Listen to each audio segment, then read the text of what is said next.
สวัสดีครับทุกคนสวัสดี FC หมดสุโขทุกคนบรรยากาศทุกคนก่อนจะเข้าไปหาคลิปวันนี้ข้อเบิง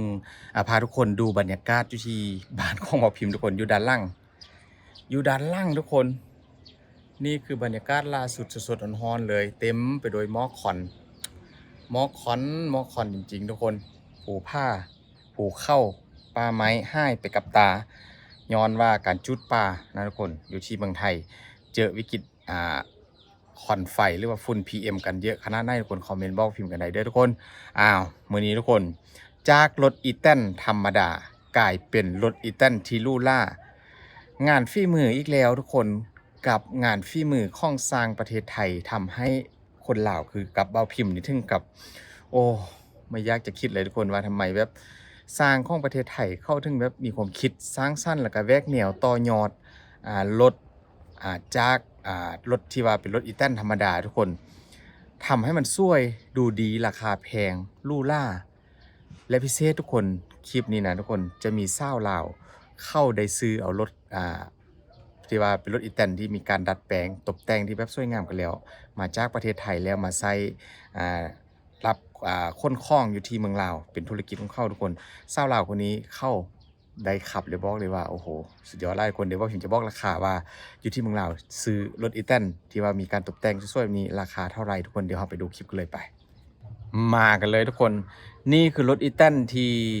เป็นฝีมือของคนไทยทุกคนอีแตนสแตนเลสแบบสวยลู่เท่กันเลยทุกคนนี่คือรถอีแตนที่ว่าธรรมดาหลายคนอาจจะเคยเห็นกันแล้วหรือว่านึกภาพออกแล้วว่ารถอีแตนรูปทรงปกติเป็นยังไงทุกคนแต่ที่พิเศษทุกคนก็คือพ่อได้เอามาตกแต่งบอกเลยบ่พิมพ์ข้อบอกเลยว่าจากคลิปที่ทุกคนได้เห็นนำพร้อมบ่พิมพ์นี่แหละมันสวยจริงๆทุกคนมันลู่ล่าขึ้นมาทันทีพี่น้องโอ้ยพี่น้องบ่ฮู้ว่าความคิดไอเดียการตกแต่งแบบนี้ในเมืองไทยสร้างไทยเข้าใดมาจากไหนก็คงจะเป็นความสามารถเฉพาะตัวเลยนะที่ว่าทำขึ้นมาได้ทุกคนนี่สวยแฮงพี่น้องตกแต่งไฟแสงสีตู้ลำโพงใส่ครบเสร็จทุกอย่างเลยเบาะนั่งก็ลู่ล่าจริงๆพี่น้องดูด้านในทุกคนโอ้ยพี่น้องสวยจริงๆว่าพิมพ์ว่ามันบ่แม่นรถอีแตนแล้วนะ รถอีแตนที่เราเห็นคุ้นตากันที่ว่าขับอยู่ตามหมู่บ้านบ่อยู่ทุ่งไร่ทุ่งนาทุกคนตามส่วนเกษตรจังซี่นะมันก็จะเป็นรถอีแตนทั่วไปอยู่บ้านว่าพิมพ์ก็มีเยอะทุกคนรถอีแตนน่ะแต่ว่าบ่เคยเห็นแบบนี้มาก่อนนี่แหละว่าพิมพ์ก็เลยอยากจะบอกว่ามันบ่แม่นธรรมดาแล้วกับงานฝีมือของสร้างไทยที่ทำให้ผลงานของพวกเขานะทุกคนโดดเด่นแล้วก็สะดุดตาเยอะมากทุกคนเยอะจริง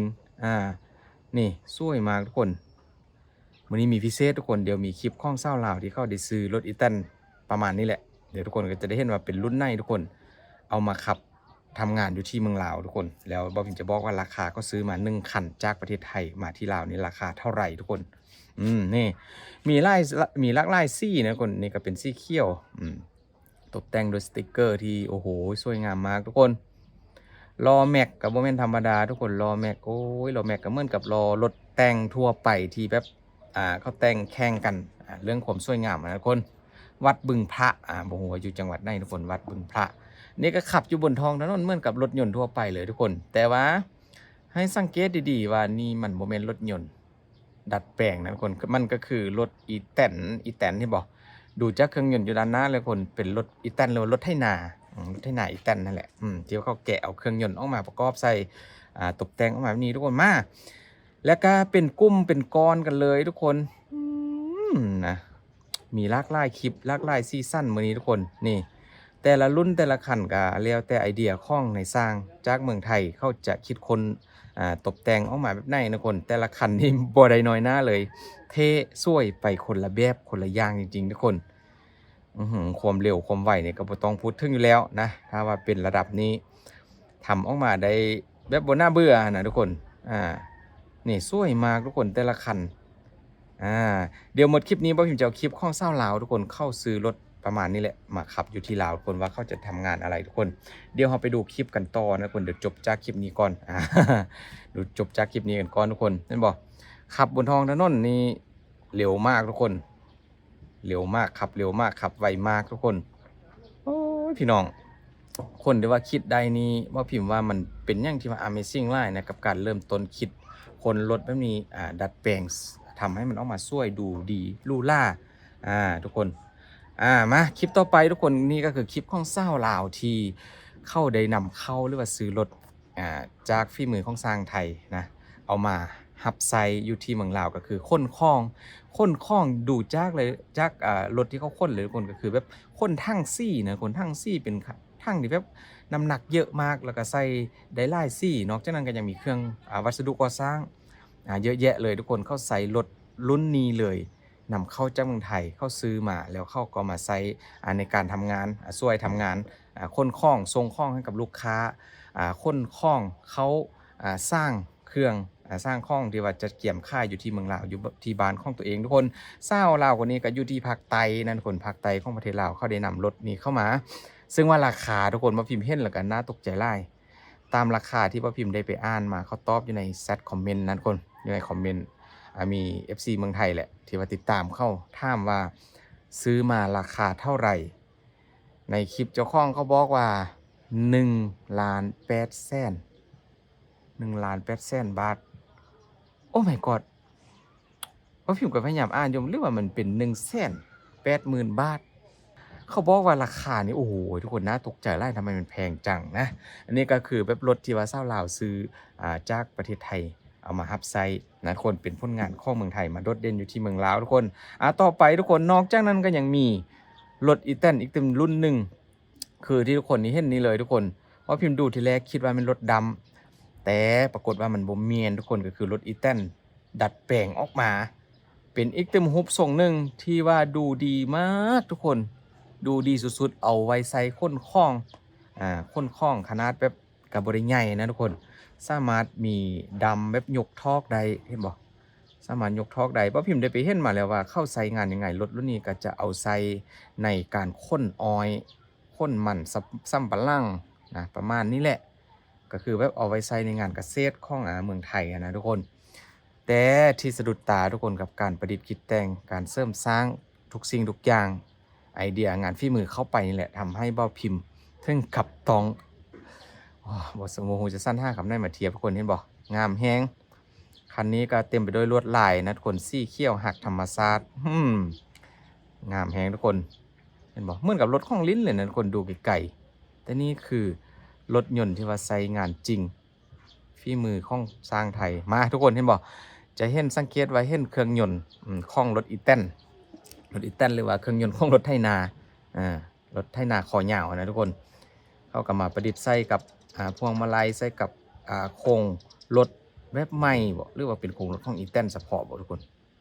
งามเลยทุกคนคันสีนี้โอ้ยสีดำแล้วก็ติดม่วงนิดเสริมเข้าไปโดยไฟแสงสีนี่ทุกคนมารุ่นนี้เลยรุ่นที่ว่าเศร้าลาวก็ซื้อไปเมื่อกี้นะทุกคนเขาซื้อไปก็คือเป็นรุ่นนี้แหละประมาณนี้แหละที่เศร้าลาวที่เขาซื้อไปใส่อยู่ที่ประเทศลาวนะใส่ค้นคล้องทำงานหนักค้นคล้องหนักส่งลูกค้าเพราะว่าเขาน่าจะมีเป็นร้านค่ายวัสดุก่อสร้างทุกคนลูล่าแหงโอ้ยพวงมาลัยทุกคนเหมือนกับรถกระบะแต่งซิ่งเลยนะโดดเด่นซะเหลือเกินดังข้ามเมืองลาวมาแล้วทุกคนแล้วก็นอกจากนั้นก็ยังมีอีกตืมไล่รุ่นที่เศร้าลาวคนนี้เขาใส่ทุกคนแต่ว่าพิมพ์พยายามดูอยู่ว่าเข้าเอามาจากไหนแต่ว่าหลักๆคันที่เขาขับค้นคล้องนั่นก็เอามาจากเมืองไทยนะคนที่บอกประมาณนี้เลยคันที่เขาใส่ค้นคล้องเมื่อกี้มีกระบะด้านท้ายยาวๆแบบนี้เลยพี่น้องแล้วก็มีเครื่องยนต์คล้องรถอีแตน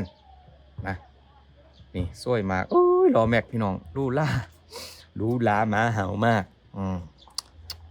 ผมอยากจะคิดเลยว่าถ้าว่าเอามาขับลิ้นบุญสงกรานต์นี่อยู่ที่บ้านของพิมพ์นี่ขับได้นะคนรถอันนี้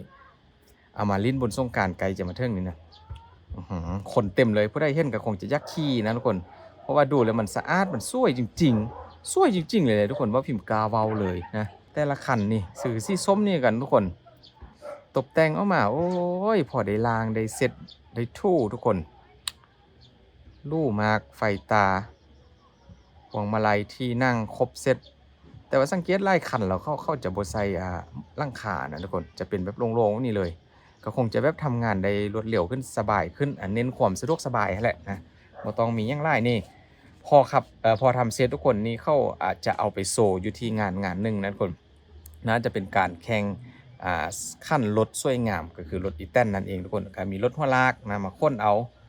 งามแฮงคันนี้ทุกคนอีแตนสแตนเลสซี่สแตนเลสสวยจริงๆล้อแม็กโคตรเท่ ยอมรับจริงๆทุกคนกับงานฝีมือของสร้างไทยนะทุกคนตอนนี้ก็อยู่ที่เมืองลาวก็อาจจะเริ่มทยอยเข้ามาในอนาคตแน่นอนทุกคนเพราะว่าการออกแบบการดีไซน์รูปทรงเครื่องยนต์การตกแต่งสวยงามซีซั่นหน้าตางามแฮงแล้วก็เป็นสิ่งที่แปลกใหม่ทุกคนชาวลาวคนแรกก็อาจจะนำเข้ามาแล้วเท่กันเลยเวลาไปขับทุกคนนะ สุดยอดจริงๆทุกคนข้อซื่นสมจากใจเข้ามาพิมพ์นะทุกคนขอบคุณหลายๆทุกคนขอบคุณที่ว่าติดตามมาพิมพ์แล้วก็ช่วยดูโฆษณาช่วยเป็นกำลังใจนะทุกคนเจอกันคลิปต่อไปทุกคนตอนนี้ก็เริ่มให้ใจแซบจมูกละเพราะว่าควันไฟเยอะมากทุกคนขอบคุณหลายๆเด้อฮักซ่าสุขภาพกันแดทุกคนขอบคุณจริงๆ